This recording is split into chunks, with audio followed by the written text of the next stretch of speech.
tant que ma personne me ça pour la belle vie. Il faut la prier pour la yé.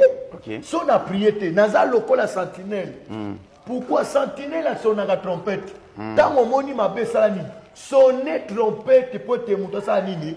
Abomba ma toi batam. Très bien. Sonner trompette, c'est pourquoi on les après on sonner trompette. Mais bah tu vas tenir compte à ma moto le bat. Parce que prophète, on a un message, on peut s'en la télévision. On peut s'en la plateau. On peut s'en la plateau. On peut s'en un message en haut, tourner un peu émission, yomo kaka, on peut s'y et pas monter à monter.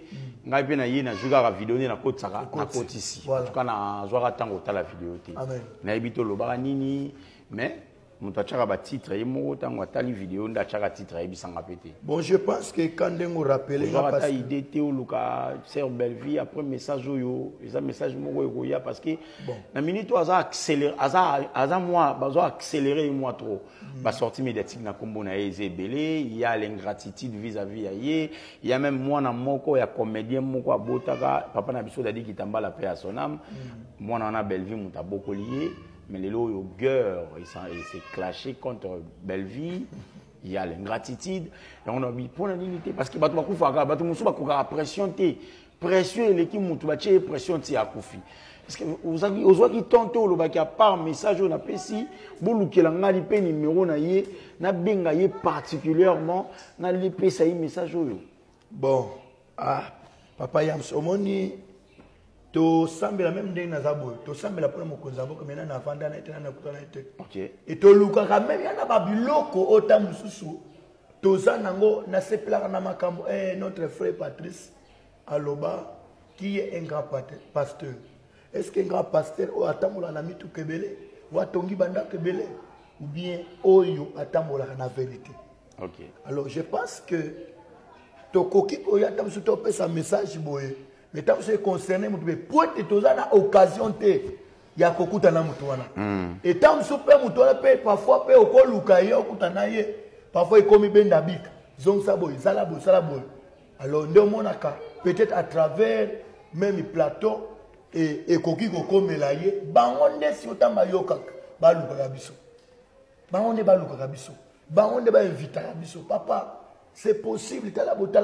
Mais tant on a eu message, je pense que je vais bien préciser que la sœur a prié ma casse. Sœur Belleville a prié ma casse. Ouais. Bon, l'élo mon naïf ça, sœur Belleville a bangate.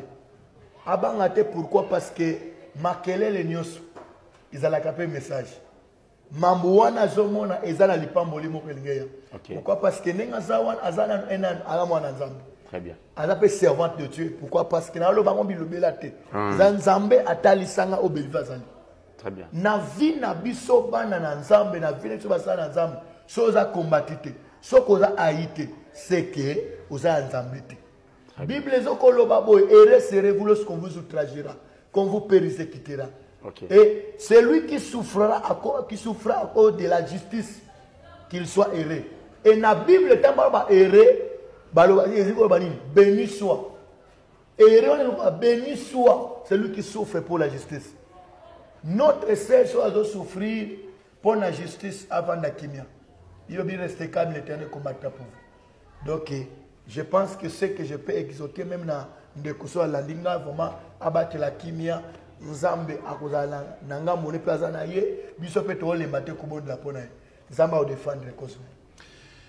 Voilà, Nzamba au défendre la cause naïe, ça fait très mal. Il y a que vous allez des fois à la télévision, comme on a une dizaine de personnes, bah, il faut pas encharner dans le combat motomoko, ou à sa collègue na bango, à sa moninga na bango, des fois ça fait mal, mais on n'a pas assez de choix. Nous sommes obligés à les canaliser là où vie aux hommes et la biso.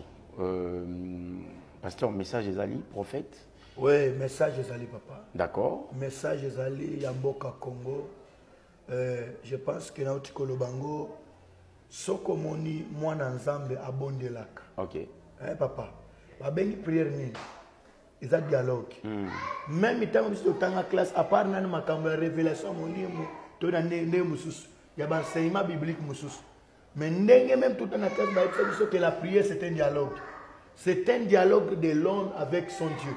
Et Zali dialogue ya moto nanzambe. Si on papa, et ça, on est au solo là, tout ça, on a plateau. Prier des dialogues. So, tant où yo oso dialoguer dans Zambie. Ok. Tant où yo oso sambela dans Zambie. So, Monique au sambela. Et que Zamba le bela kayote. C'est que prière nous a la prière.